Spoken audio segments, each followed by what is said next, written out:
Magandang araw po sa inyong lahat. Ako po ay si Sephora de la Cruz. Ang napili ko pong paksa sa paglalahad ng videong ito ay ang Module 1. Nakapaloob po dito ang panitikan at mga uri ng panitikan.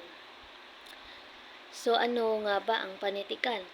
Ang panitikan ay nagmula sa salitang titik, kung saan dinagdagan lamang ito ng anlaping pang at hulaping an na naging pagtitikan at nang sa kalaunan ay naging panitikan.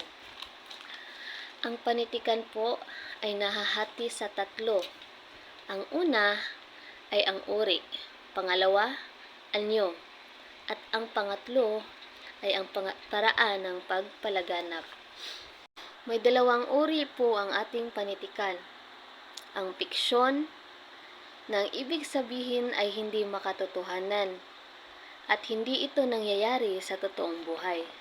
At ang pangalawa ay ang dipiksyon.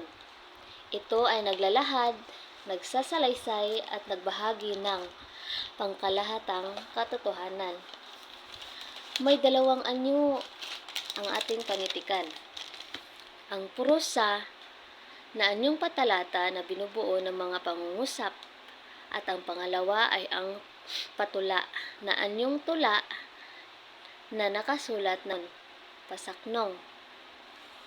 Ang huli po nating tatalakayin ay ang paraan ng pagpalaganap na may tatlo ding paraan. Ang una ay ang pasalindila. Ang paraang ito ay gamit ang ating pagsasalita. Halimbawa nito ay ang pagkukwento. Pangalawa, ang pagsulat. Ito ay nabibilang sa publikasyon. Ang halimbawa nito ay newspapers. Pangatlo, ang panghuli ay ang pasalintroniko. Ito ay gumagamit ng makabagong teknolohiya sa pagsasalin o pagsusulat.